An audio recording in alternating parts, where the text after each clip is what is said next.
have a very special episode this time because we have a dear friend of ours. He's been a lifelong friend. He is on the podcast with us through telephone. Scott, say hi. Hello, guys. Did you hear him? Cool. So, Scott is a longtime listener. I've been with you guys since the beginning. You are Long time listener, first time caller. Yeah. You are the beginning. Yeah. Oh, geez. No, Lucky the so end. we are super excited because we wanted to get into through Scott. We've had some really very very special experiences and gone through a lot of journeys together and alone and whatever. But we've anyway, it's been a lot of special ones, and so we, without getting into too many details, but more of we'll let Scott divulge anything that he wants to, but mainly in this episode, we want to really focus on hope. Right? You two, Barry and Scott, is that right or no? Yes, sir. Okay.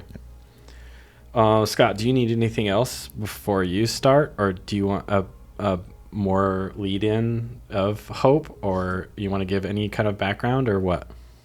Or Barry? Yeah, I'll just let me. Well, Barry, if you want to say something, go for it. Otherwise, I'm going to grab the mic and just Yeah, I'll just kind of kind of give bogart that a mic for a while. yeah, I'll just give a start of the idea of the reason why I hope for the future.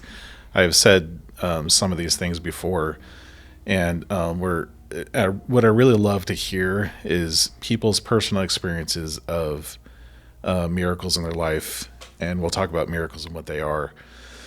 And I love hearing them because it broadens my perspective of what the Lord is actually doing in this world.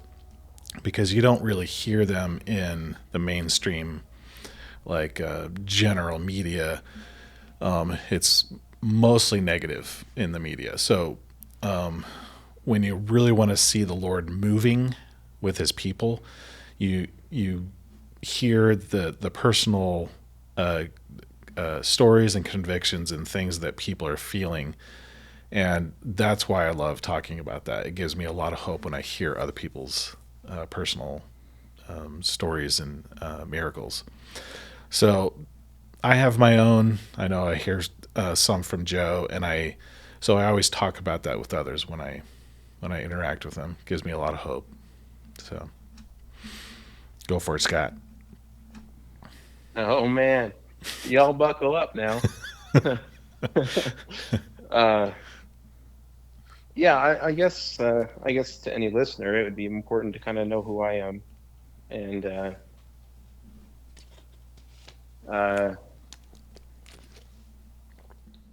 there's two versions. There's two versions of who I am, and one is who I feel like I am today, today, but one is how I felt uh, 2 months ago, and for probably nearly 2 decades. Uh, I felt horrible. I felt horrible. Um, and that was well, I was okay with it because I'd done. I mean, everybody has things in their life that they regret. There's things that you just can't really make restitution for. I fall in that category, but I fall in the probably pretty pretty heavy side of that category, I guess. Might be a fair way to say. Uh, I've hurt some people uh, in ways that I don't have any more ability to undo than I've already done. It weighed on me for a long time. It still does. I mean, it still does. But I guess the long and short of it is, I was born to pretty good parents. Um, Like they taught me to be honest. They taught me to really just to have values, to have values, and so like I'm grateful for that. But there's a lot of I'll call them warnings, but just things that I knew in life that I should ignore, shouldn't get into, and I did, and it kind of it wreaked havoc on my life. A lot of havoc on my life, but worse, it inevitably it hurt others in ways that I would never. I don't know.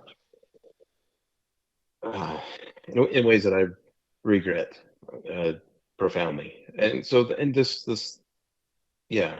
So I felt deservedly like I had earned the right to not feel okay. I guess it was kind of a warped sense of penance. I guess really warped, but. So yeah, going back to my parents. I mean, they were religious. I know you guys through church. I grew up in the church with you, and I always thought like, oh yeah, these are good principles, and these are, you know, okay, yeah, I do these things. They'll make me happy. Pre- I got it on kind of a preliminary level. Like I got it. I got it. I served. I did the mission. I did served 2 years for the Church of Jesus Christ of Latter-day Saints, and looking back on it now, I can say that I never had I had little conversions, little pieces of of testimony in me, but nothing ever lit fire, and that was my fault. I think that was my fault, but and that's for reasons we can talk about another time. But anyway, I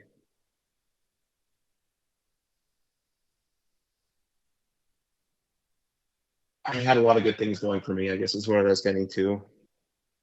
I had a lot of good things going for me, and I I traded it all. Uh, I traded it all for just something terrible, and yeah, I definitely felt like I had earned. I, I hate to say it, but I felt like I earned the right to punish myself, or I had the right. I had the obligation. I guess maybe might be another way to look at it, but I gave up all the things that I loved. I used to be in a barbershop quartet. There were eight of us. Kind of a weird story, but I was in a barbershop quartet, octet, whatever, and I loved it. I had respect. I had friends that were pretty upstanding people. Um, I had a house. I mean, I just had bought a truck. Literally, I mean, just things that just were things were, and I all that ended really quick, and I I felt deservedly so after I came to understand more about the harm that I caused. I felt deservedly so. Yeah. I need to hurt. I just need to hurt, and that's my penance, and that will be fine. Um, I guess I'll go back to you guys. Is that a fair history, or what would you add? What do you think, Joe? Either Yeah. one of you. Well, yeah, I mean, I even lived with you for, I don't know if it was like a week. Remember that? Oh yeah. And, I mean, even then it was dark, but I think it was in that time of my life, it was dark even, so I didn't, I'm not putting it all on you, but it was a, and that was, anyway, so what I was going to say too was, yeah, I think that's pretty accurate. I don't know. I mean, Barry has been friends with you earlier. I was more of the younger, annoying brother. And so True. it's not, we're not even exaggerating, but point is, yeah, as far as,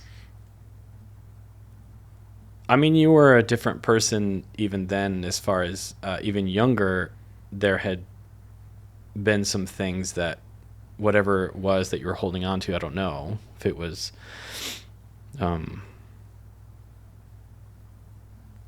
so even, I don't know if like I mean, you had struggled in high school, of like even feeling included in high school or something, right?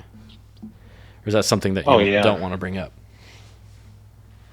No, and maybe that's an important thing to bring up. Yeah, I do like that foundation, like painting the picture of, it wasn't just you were brought up in a good family and you had great parents. There were some things that were going on in your, yeah. So like even high school, I remember that. I remember that being a thing of you wanting to drop out and stuff. I don't know the full story of that, and you don't have to divulge into that, but I think it can help us relate more. Okay. And I don't mind. The people that would recognize my name, they're free to know it, and the people that don't know my last name, you know, here's my story, kind of a thing. But okay, yeah. So yeah, things on the outset were really good. Parents were great, but you know, there's I yeah, things weren't perfect. Things weren't perfect.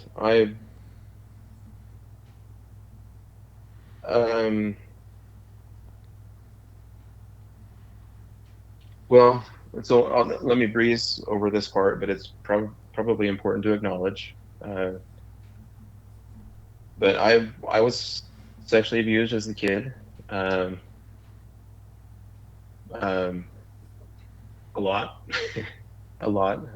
Nothing extremely traumatic happened. Just to clarify to those that have been abused and might have that question, but not traumatic, but it happened over several years, um, and kind of on a nearly daily occurrence. And it started when I was in like first or second grade and ended, I don't know, somewhere in fifth grade.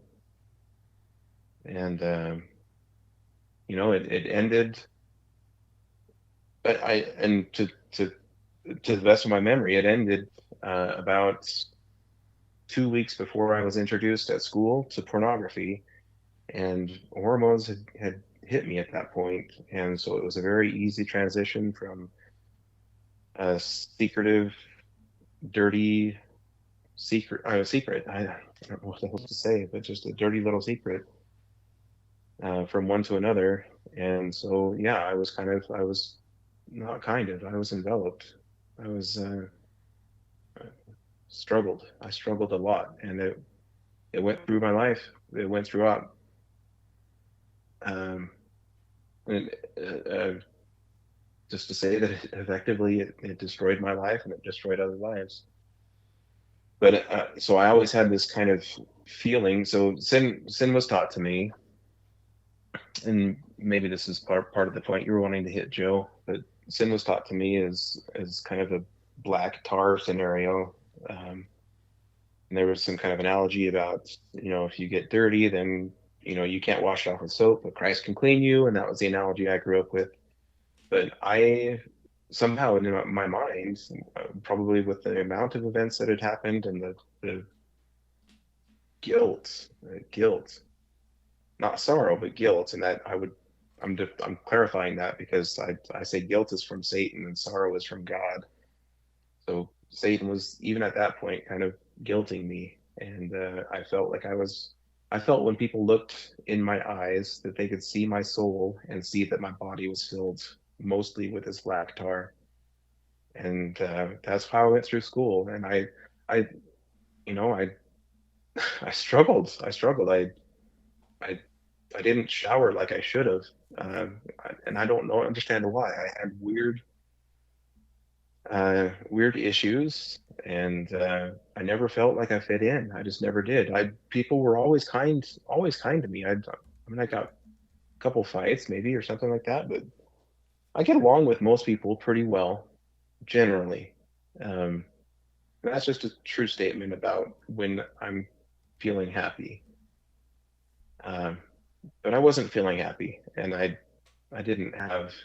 And in fact, I was building more secrets because I had leaped from one world to another world, and then yeah, so my life was pretty destroyed, and I felt like all the punishment that I could endure was my penance, and so um, yeah, I definitely for a long time I felt like I was a piece of dirt, and I understood why people treated me like a piece of dirt, and embraced it to a degree. Um, but the cool thing, so like I said, I grew up in the church. When Let me just say, the major event in my life occurred where um, I would say my life was destroyed, and other lives were destroyed, altered at the very least, altered, but destroyed. Not destroyed. I can't take away their ability, but to grow and be strong. But anyway, so I disrupted a lot, and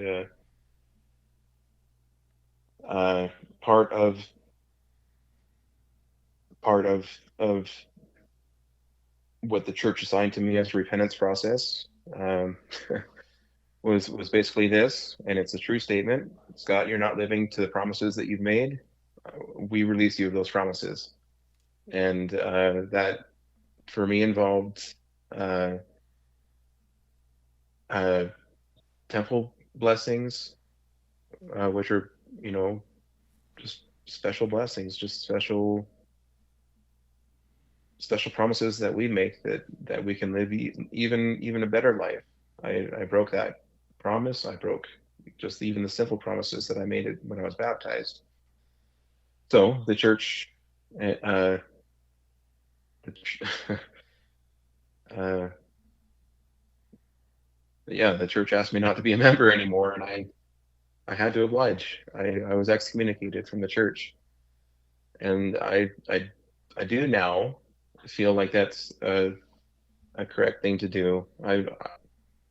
Honestly, I know people get upset about that when I tell them I've been excommunicated, and they're like, "Why would your church excommunicate you?" And here's the reason: when I'm baptized, I promise. Part of baptism is promising that I'm going to bear Christ's name, and I was being a horrible example, and there was no pursuit in me that was doing what I was had claimed that I would do, and it was essentially a contract that was nullified, but it was nullified not because of anything else other than what I acted upon. And so anyway, yeah. So I felt so okay. So here I am, this kid, right, not feeling like I fit in, and and uh, then I go through this event where I'm getting kicked out of my church, and I didn't have that point of view before. Uh, I was hurt. I was hurt, but I showed my hurt as in ways of like I don't know, I just pride and just obstinance and um, just it's my will. I'm going to do what I want, kind of a thing. Okay, I'm out. I'm out. Great. Let's try some things. kind of a kind of a thought. I was trying to find some happiness, but I was pretty miserable. I I lost a lot of friendships. Um, um, Significant changes happened in my life where I to not uh, I'm not overusing this word. I felt pretty ostracized. I felt kicked out. I felt um, a true kind of a true woe is me kind of a feeling. Um, but I'd earned it. I figured I'd earned it, and so I was okay with that. I. Why should I ask for better? I haven't. I've never deserved it. It was kind of my circling logic of thought, circling the drain. Um, so yeah. Anyway, I obviously, if you feel pretty unhappy for a long period of time, you're gonna have a lot of thoughts, and yeah, definitely part of my thoughts were, um, if this is life, um, and I by that point I'd kind of given up on religion.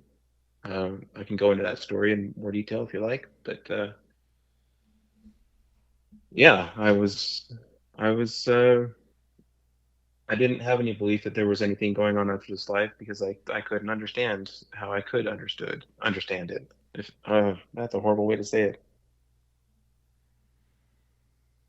I didn't feel like I had anything tangible, anything that I could weigh out by way of evidence to point or to hint that there was anything other than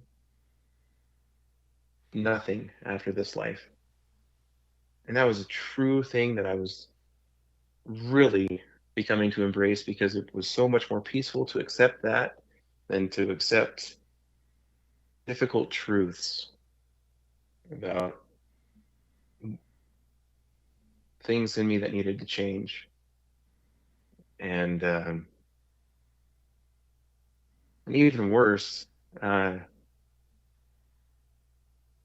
I had all the guilt that I talked about earlier as a boy, the stuff that Satan just topples on you. It's one thing to feel sorry, like true sorrow, and I had sorrow. I had sorrow from day one, truly.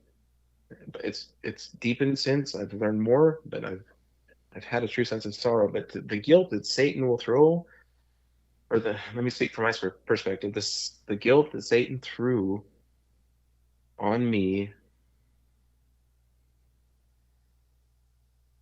you know, was overwhelming. If life when it's good is whelming, I was definitely overwhelmed. But and I thought if there's no value to this life, then why bother going through it? And uh, if there is nothing, then let it end now. Kind of was my thinking. And at the time I would say that I was too chicken to actually go through with a suicide. And I guess that's what I'm speaking about. But I was too chicken. I I just I couldn't imagine sitting there with a gun. I couldn't imagine, and this is kind of gross. And then trigger warning. I'm sorry, but I couldn't imagine my wife coming home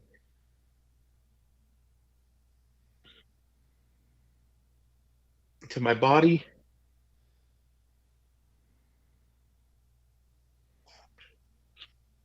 depending on the method. What messes would she have to clean, or would have to be cleaned? Just what a miserable thing that would be. And so I, maybe go up into the mountains and do something. Anyway, that was a horrible line of thinking, but that's where I was, and I'm telling you, that was peaceful to me. That was beginning to really look peaceful and enticing, but I was never, as I would think, I was never brave. Um, and here I would introduce the topic of hope.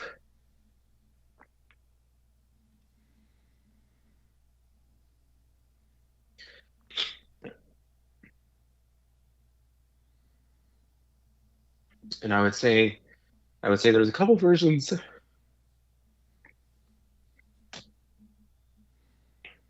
Sorry for the gaps here. I'm I was coming to the realization there's multiple types of hope, and I don't know how many there are. But there's the hope that you think of in the scriptures when have a hope in Christ, and things are going good, and just keep moving forward, and that's a hope. There's that kind of a hope, and there's mid-level hopes. But I, my experience tells me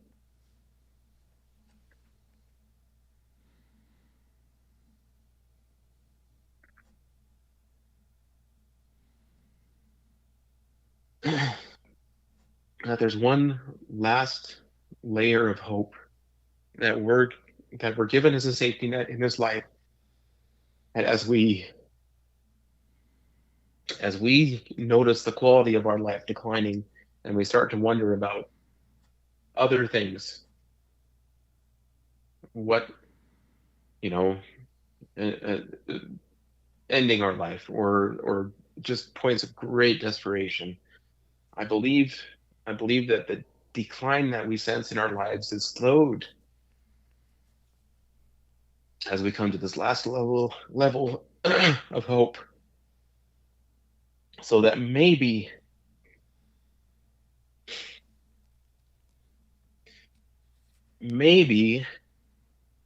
somebody that has found real joy and happiness and found themselves can reach out and grasp.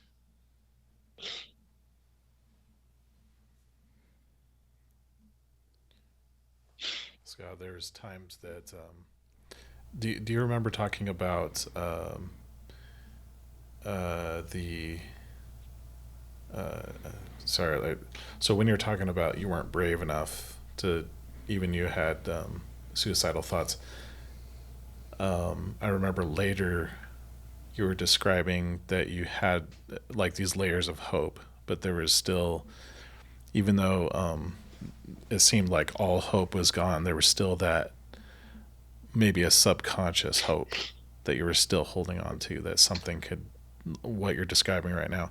So I was connecting the two, and I was thinking perhaps it wasn't you not being brave enough, is just perhaps it was you s- still having hope and not wanting to let it go. That's just one thought. What do you think about that? And I think that's the way to surmise that story. Yeah, that I was caught in this last layer, this final layer of hope that I would submit that Christ provided as a safety net of sorts. Hmm. And a lot of us are caught in that, and we've seen it. As we come out of it, we recognize other people in it. But yeah, I think that is a final safety net, a blessing, an honest blessing, a true. I can tell you, it was a blessing for me.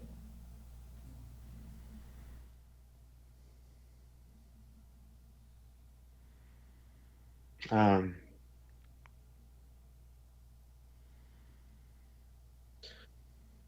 but yeah, I'd gotten to a point, and I did go through that. I went through that for a while, but I kind of even rebounded uh, to a point.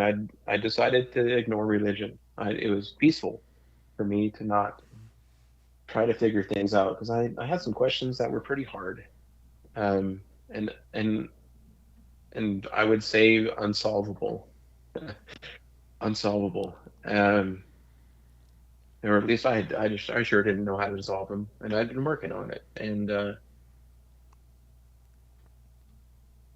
don't know. That was the most peace that I'd had in quite a long time. I decided my motto, regardless of everything else, that where I could be of help, I would be of help.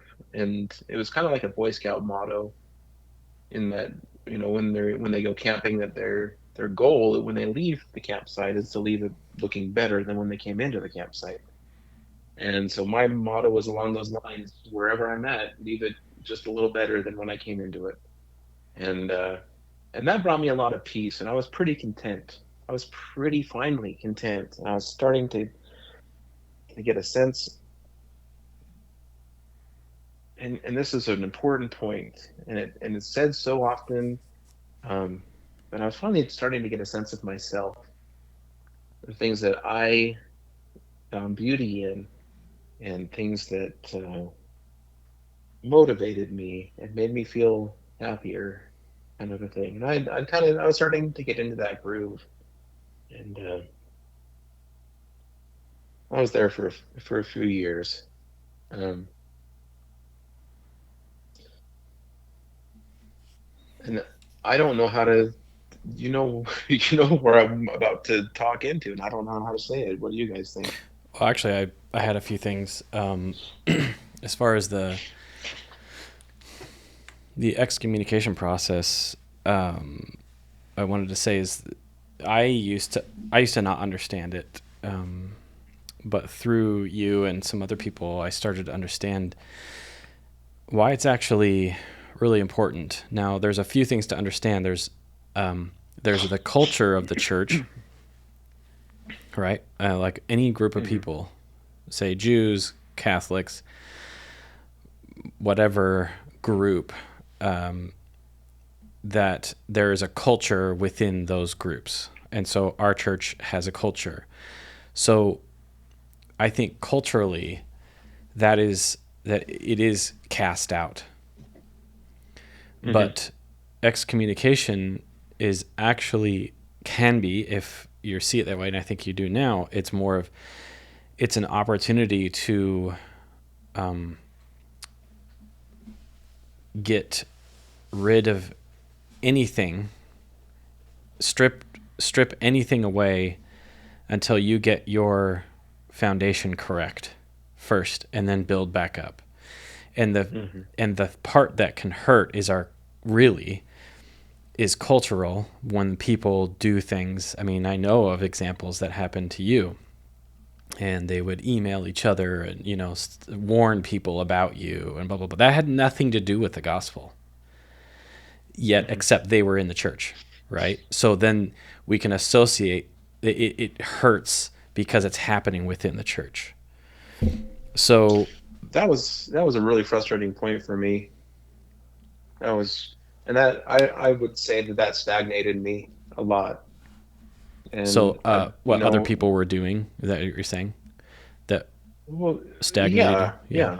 yeah. I think that's exactly right. It's a part of, that's why I believe Christ says to forgive and not judge others, because ultimately what we're doing is damning somebody else if we are incorrectly judging them, and if we are not forgiving them.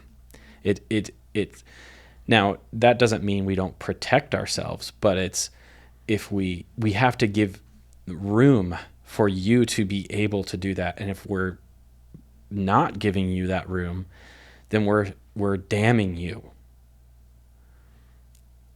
Yes, and I would tell you from my perspective that resonates as true. Yeah, I know who I think I know who you're referring to, but there was. Well, there are several, so yeah. Oh, well, that makes me feel better. But yeah, I know that.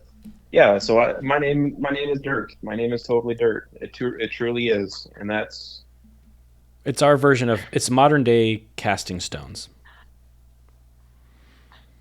Except in our culture, we aren't casting physical stones. We are doing it with words and our actions, but it's the same result. Right. And it didn't hurt. It doesn't hurt from people that have a pretty small mind. I mean, there are people that I wouldn't suspect are, I don't know. I wouldn't define as spiritual people, I guess. That doesn't hurt. I understand. Whatever. Great. But the people but it gets particularly difficult, especially when the person is an esteemed member or an upstanding member, and the sin they're actively sinning at that point, I would say, against me. They're damning my progress, and it didn't need to be damned, um, but they chose to damn it. And I'm literally thinking of like a beaver dam in my mind just to Mm-hmm. Yeah. clarify any language questions on YouTube. But anyway, Well, I think that's but yeah, so the yeah, lesson my that flow I was altered. the lesson that I take away too is, what am I doing to You guys were make sure that I'm not doing that to somebody else? Because I know I have. I know I've done that. I oh, mean, to other people. And so we're even, all predisposed to certain things. Yeah, of course, we're all gonna suffer or deal with that. But maybe maybe carry a sense of empathy and think, you know what, I didn't do this, but I know what it felt like when I did something wrong. and I think our first inclination to jump onto something, right? To jump onto a judgment. That's Oh, what I need. I yeah, yeah, changed. I needed to change. I needed to slow down on my judgments, because I don't fully understand the story. yeah.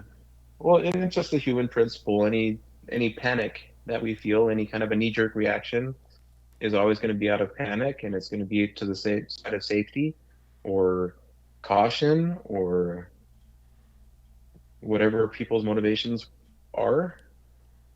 And I respect that. I respect it. That's fine.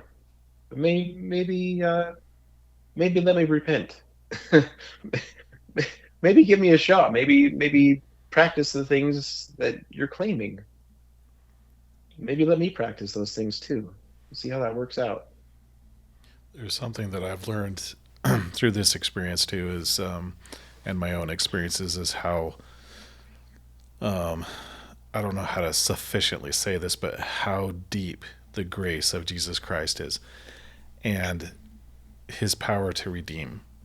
And it's so far reaching that it goes beyond even my comprehension for other people and myself. And that's, I think, is a major thing that we're learning in the latter days, because I think most of the Savior's purpose of his atonement is being enacted in these latter days, and that this is when it's being most effective. And when these latter days are wrapping up for the second coming of Jesus Christ, that he is willing to use his atonement infinitely to the for all it's worth, and that worth is great. And he's willing to let, how do I describe this? I'll do it in the form of a question. Has anybody ever questioned, if they're religious and they're following, they follow God, they follow their relationship with Jesus Christ, have they ever questioned how is he letting things go in this world so far beyond what I ever imagined? And has anybody ever thought, like, the desire of Jonah, where Jonah was like, just destroy Nineveh? He was feeling that and had to be reproved by the Lord a couple times. It wasn't just Jonah in the whale and in the belly of a whale. After that point, Jonah finally repented and went forward, and he did as the Lord asked him to, and went to Nineveh, preached to them. Nineveh, the people repented, and the Lord did not destroy the city. And Jonah, even at that point, had to be reproved, because Jonah just did not like people of Nineveh. But it shows the great mercy of God and the great mercy on Jonah. God was still using Jonah, Even though he was wrong. even though Jonah had to repent himself. but he wasn't as wrong as they were per se, or something, right? Yeah, Like he knew that Jonah would ultimately go through with it, so he gave him that space to be wrong. it shows that Jonah himself, even though the Lord was using him, that Jonah himself is subject to those same weaknesses that everybody has, the same temptations, the same. Just in his realm, he was sinning, but the Lord still had a purpose for him. So how many people in Nineveh did the Lord had purposes for them? And if you just think deeper in that story, that's what gives me hope. Yeah, I love that. And so I look at other, and it helps me relax when I see, like leaders, ecclesiastical leaders in our church and other churches. They are the same subject of weakness than everybody else, and I think that's what we're learning in the latter days, is that a lot of times we put them on a pedestal, and then once we see some kind of weakness, that we get super deep offended, or we get angry, or we get super disappointed in it. But we're not realizing we're dealing with people on the top and on the bottom, like in the middle. Everybody has that need for the atonement and for the grace of Jesus Christ. So it's incredibly important to look. We look within ourselves instead of looking at others and what they need to repent of, because no matter where you are in your position or circumstances, you have the same need for the atonement. And the Lord is so wise and powerful and beyond our comprehension. We can learn principles, but we don't know how deep it goes. He performed the atonement that we can't comprehend yet. And I've been faced with so many things that overwhelmed me. And I've had to, at those moments, I realize I need Jesus Christ. I cry out and I ask for his strength, because I'm like, I can't do this. I know there is no way I could have any kind of feeling that I've got this, strength, and my faith is unshakable. I have to, what my faith is to reach out to Jesus Christ when I am overwhelmed, just as Moses did when he was overwhelmed by Satan, and Satan was shaking the earth because he wanted Moses to bow to him, and Moses feared. But then he stretched his faith again, Moses did, and called out even more to the Lord. And that's when he received his strength and Satan had to leave. Those are the moments I find myself in those moments. So you get like the whole spectrum of members growing in their faith as well. So, and they are just as subject to falling into temptations, for knee-jerk reactions, for backbiting, for falling into fear in whatever it is, like fearful of whatever that is in it, and they find themselves in the same kind of sin that they don't see themselves in. But that's why it's like self-accountability is the most important. I'm 100% focused on my own accountability instead of, I can't judge other people. If I do, I become judged of my own sins that I'm not paying attention to. And so that's why Jesus taught that. He taught, judge not lest ye be judged. And so I have that fear of, I better not judge others, because I have my own accountability of my own before the Lord. I want to be pure before the Lord, and it takes 100% of my energy to do that type of thing. I love that, because that helps me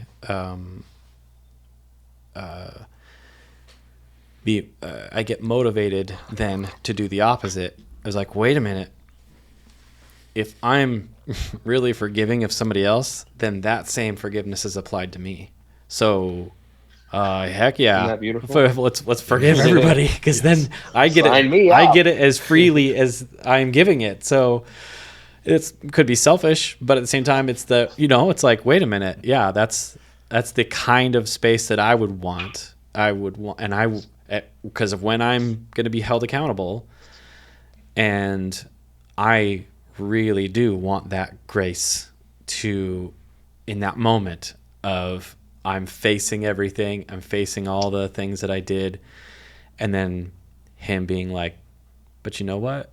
This was what life was for, and isn't it great that you learned? And if so, and you're like, yes. So I want to say those same things to other people. Like, we're still learning. We're all children.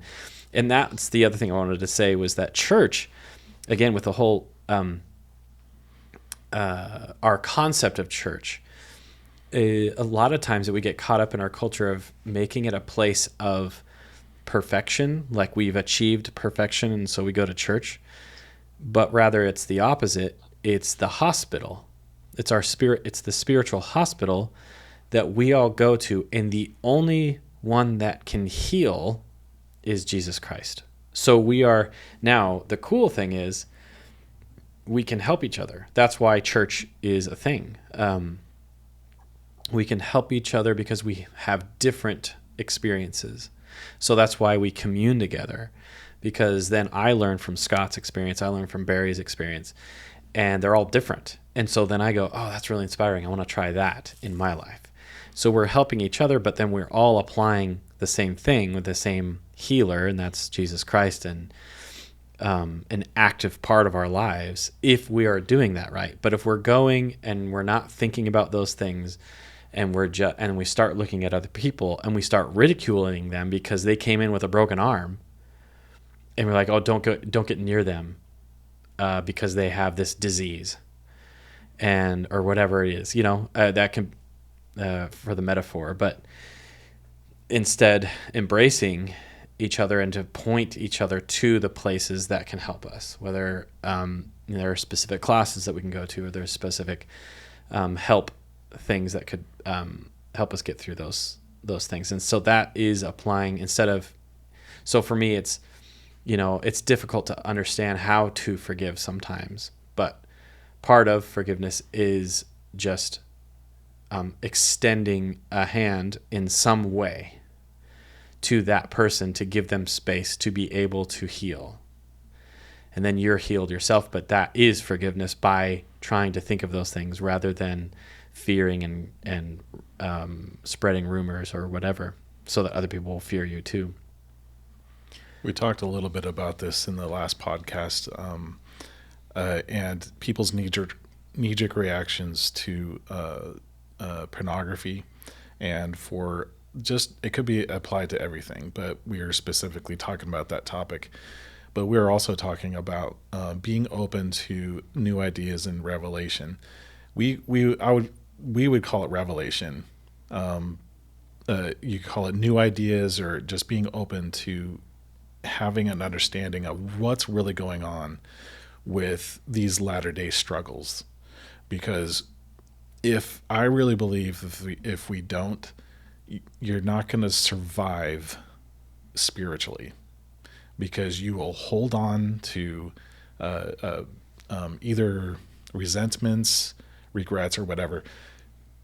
If that poison is still in you, I mean, it'll destroy you. But we have these sayings like that we all know about. If we continue, if the snake bites us, and we could be angry and like chase after the snake and try to make retribution and get revenge as the poison is within us and it's killing us as we're.